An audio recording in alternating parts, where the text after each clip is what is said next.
deaths.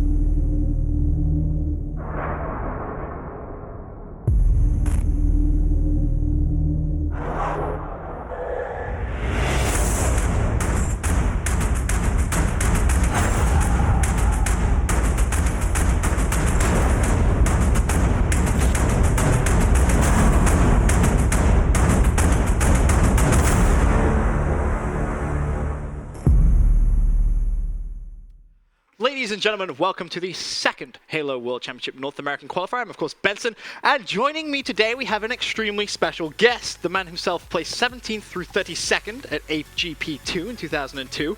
As well, he got 5th through 8th at MLG Dallas 2004, 7th place at MLG San Diego 2008, and a whopping 13th place at MLG Raleigh 2010.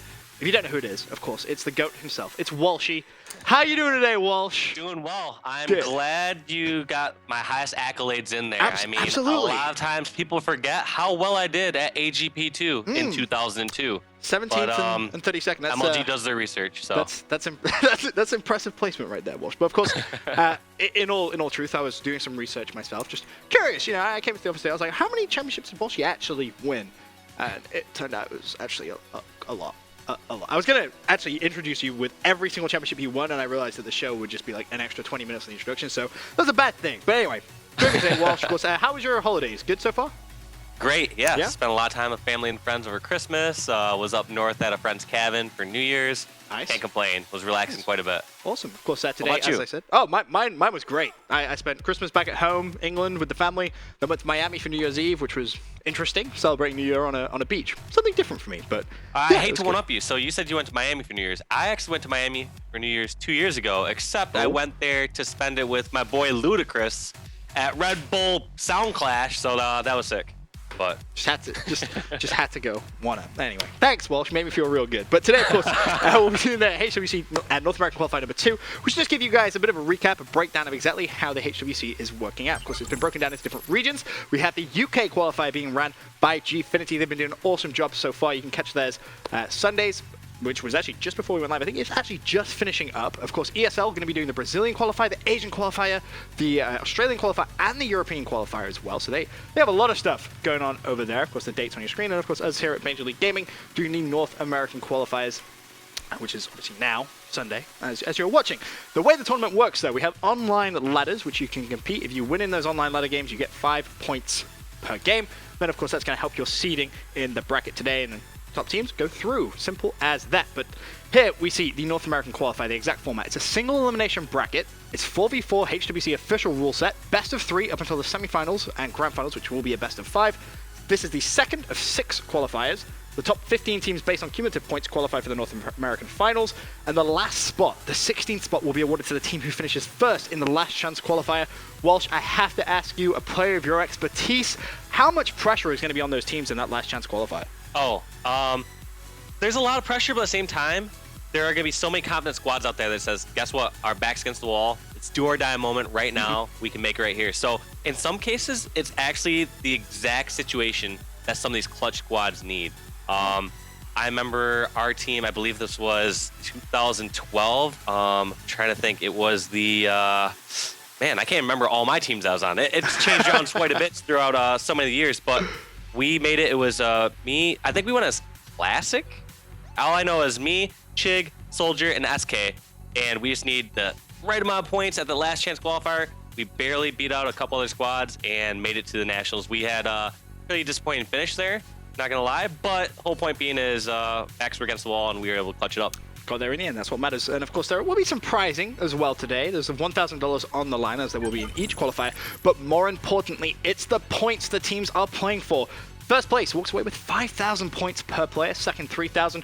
Third and fourth, 2,000. Fifth through eighth, 1,500 points. 9th through 16th with 1,000 points. 17th through 32nd, 500 points. 33rd through 64th with 250 points. And of course, the points do matter greatly. It helps towards your seeding in the future qualifiers as well. But we should just take a minute, if you missed out what happened in the last qualifier, just to give you guys a little bit of an update. In first place, last qualifier was Evil Geniuses. Walsh, this team, they look so good. Yeah, shock horror, right? If you missed it. They are just so good right now. They're just on form. Can any team beat them, do you think, right now, Walsh? There are teams that can beat them, but I was watching Roy's stream the other day, and he said it better than I can say it myself. He worded it along the lines of saying, guess what? When we're playing our absolute best, no teams can beat us. But he's even saying when they're playing their their B grade game or lower A grade game, they can still hang with the best top teams. So whole point is he's very confident that when they're playing average, that they can beat other teams unless they're just on absolute fire. So one of those top teams that I could see beating EG, however, is of course Envy. They have so much ridiculous talent on that squad. And it's one of those squads that when they catch fire, I would almost argue that they're on fire is better than EG's on fire. Wow, that's a bold statement right there, Walsh. I like it. Kicking things off with bold fashion. Of course, Team Envious, second place, as you mentioned. Third and fourth was Let's Get This Money and Overdrive, a surprise team who kind of came out of nowhere. A lot of people were mentioning who is King Absolute Nick? Came out of nowhere. I mean, blindsided me. I had no idea. I was like, who is King Nick? I was literally sat there saying, who is King Nick? I didn't know, but honestly, that team looked fantastic. The question I'm asking is, was it a one-hit wonder? Was it just something which we're going to see in the first qualifier? Will they be able to emulate that success again? Going to be following them pretty closely today at Noble Esports in 5th through 8th with CLG, Kinetic Halo, and Team Liquid. I saw Team Liquid, after they got eliminated in the first online qualifier, Walsh, seemed a little upset. They didn't give their opponents as much credit as they potentially should. Where do you have them kind of finishing in online qualifier number 2? That isn't a good sign when they aren't giving credit to their team. There's a big difference between having a loss, accepting it, and making the necessary changes and improving as a team. And then the other thing is when teams start to get this mindset, it's like, oh, well, it's just online, or, on LAN it'd be different. Right. At the same time, we're seeing Evil Geniuses and Envious, the top 2 spots, and I would argue that those are going to be the top 2 teams on LAN as well. So we're seeing, I would say, very consistent results so far. I would say Overdrive has the bigger question mark next to them because the very first qualifier on the GB ladder was not fully set in how I would argue like the top 8 teams were. So I would argue that Overdrive might have had a slightly better out. Of course, they beat some good teams along the way, but when you look at other side of the bracket where CLG gets knocked out, I want to say it was like the quarterfinals by EG. You gotta kind of question that because that's the same like final matchup we've seen over so many Halo events this past 2 seasons. So yes, I will say that brackets would be the most inconsistent during that first ladder. Now we'll have to see. I think things are going to normalize as we go through more and more of these qualifiers. But like I said, that first one, I would say I have the most variant. It got a little bit crazy, as you said, CLG versus EG in a quarterfinal. Not a game you really would have expected to see in a quarterfinal. But speaking of brackets, let's take a quick glance at today's bracket. Starting things at the very top of the bracket, the number 1 seed, Evil Geniuses. They're currently in a round 5 game, which we will be jumping into first, where they'll be going up against Eddie's Backpack. Talking about this Evil Geniuses team, obviously we've already mentioned them a little bit so far, Walsh, but what makes this team so good? It's just everything. They have 4 players that individually, if you bring on one of your squads, they are going to be an asset and improve that team that you're on. Now, when you put all 4 of these players together on the same team, it's disaster for the other squads. Now, one thing that helps them so much is they are all on the same page. They are all doing those small little extra plays that are going to add up throughout the game. Whether it's just that one extra shot, whether it's just that one extra flag toss across the map and getting it a little bit closer, they'll do those small little inches that gain them that final yard they need. So, whole point being is they will always set up at the same time. Like when I was watching Roy stream the other day, he was saying, he's like, I don't get it. A lot of these other teams, they just seem to try to do their own individual thing. And you'll notice when they get all 4 down, EG actually takes the time. They will take that extra 15 seconds, wait for their other 3 teammates to spawn and make a push together. Whereas you see other teams like, oh, I gotta be the hero. I gotta be the one to flank out and get this kill and stop a stronghold cap or whatever. EG slows it down when they need to. Yeah, very experienced and well-structured team, I think, is the key. Then we talked a little bit about Team Envious. Of course, they placed second in the first qualifier. If we take a look at the bracket once again, they're, of course, at the bottom side, where they're going to be going up against a team called Plumbers Inc. That's a round 4 game. They're still fighting for that round 5 game. But again, this squad, you mentioned yourself, when you think they're fully on fire, you think they could potentially be better than EG when they're fully on fire. What makes you say that? Team Envious or Team Hard to Kill would be the other name for them.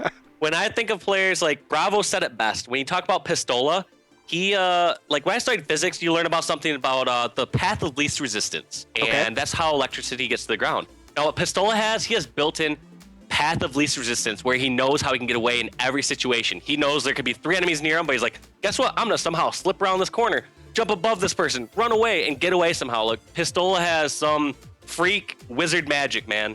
So when I think about Pistola, like someone like APG, Mikwin, Hines, like all of those players are ridiculously individually skilled. When I'm talking about just like pure one-on-one having to get a clutch snipe shot out or get a sick 5 shot out. So Envious, I would argue, are more individually skilled as far as shot-wise than Evil Geniuses. Okay, well, I'm very, very excited to see what they can do today. Of course, as I said, the opposite side of the bracket, we could have a repeat of what happened in qualifying number 1. But I think a team who may be trying to get in their way is going to be CLG. You see them in the bracket right now. They've actually won their round 5 game. That puts them into round 6. That's the top 16, I believe. So they're 1 place away from getting in the top 8 once again, where if you remember, in the first qualifier, they were thwarted. Now, CLG lost, I believe it was 2-1 to Evil Geniuses in qualifier number 1. They're going to be looking for a little bit of revenge, but CLG versus Envious, do you have Envy coming out on top of that one, Walsh? Oh man, that's a tough one. To me, it's tough. I just can't answer on a snap. That is going to be so a hard. Match we need to watch, obviously. Absolutely. That would be a quarterfinal game if it happens. So CLG versus Envious, man, that's... See, I look at it as CLG played EG in qualifying number 1, they lost 2-1.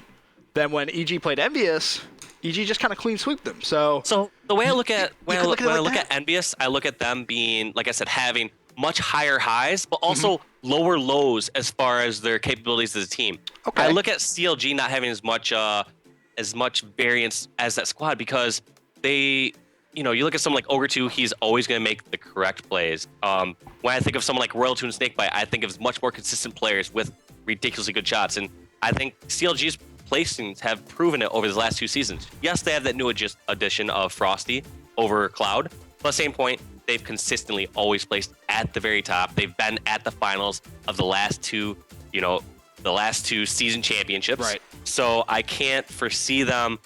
I'm going to give this one to Envious, but I think towards the end of the season, CLG will be the team that improves more and comes ahead. We definitely didn't watch enough of CLG in the first qualifier, so it's going to be a team I want to follow pretty sharply today. Speaking of another team I do want to keep my eye out for, it's going to be Team Liquid. Kind of talked about them briefly earlier on. You see them there in the One thing I want to go back to this one stat real quick. Hate to cut you off. No, all I saw was Frosty's first LAN event was in 2015. Benson, when was your first LAN event? Because my first LAN, I don't know, my first LAN was like in 2001 or something ridiculous like that. 2001? 2001. That's the first time I think I LANed Halo 1. Hold on, what did you place at your first ever event? Because I know, 17 through 32nd was AGP2. As the team-wise. So Halo 1, or Halo CE had been out for a year already. I had only played the game for 3 months. And I placed 5th through 8th in the free-for-all out of like 300 some people. And then the team I was with my local high school friends, we lost in the first round of the 32-team bracket. Like they basically had like an upper bracket and a lower bracket, and it was just single elimination. Everyone else? Is that what you're doing, Walsh? You're blaming on everyone else. By the way, I have your jersey. I have your jersey right next to me. I was going to wear it and then realized I was too big to wear it and I didn't want to ruin it and it would disgrace the jersey. So I just kind of hung it up there so it looks kind of nice, of course, the old Final Boss jersey. But back to the bracket. As I was saying, when we take a look at it, big question mark for me on Team Liquid. I want to see them do well. I know they're going to be coming in today with a big point to prove. When you talk about Team Liquid, though, Walsh, who is it that stands out the most to you? As far as Liquid that stands out, of course, everyone's going to highlight Ace. He's undoubtedly the most successful as far as tournament wins and prize money throughout that squad. And then I think you instantly always got to highlight Ninja after that, because you think of someone like, oh, Ninja's always the top. He's been one of the top content producers, streamers for Halo for so long. He's always a fan favorite. But as far as like the top players in the squad, I would say Ace is their #1 player there. On legit, I have to see a bit more out of him first. He's, I've been more hearing rumors about how good he is rather than witnessing it myself. I've heard he's been putting in so many hours on multiple different gamer tags, getting hours in the game. But I have to see him play under pressure against these top squads before I can put him above the likes of Ace or Ninja. Super stoked to watch a little bit of Team Liquid later on. As kind of said, we're currently at that round 5 part of the bracket, and we're going to get to a quick commercial break now. But we will be jumping straight into a game with Evil Geniuses, of course, the champions from Qualifier number 1, to see if they can try and put themselves into the round of 16. For now, though, as I said, quick commercial break. Be right back.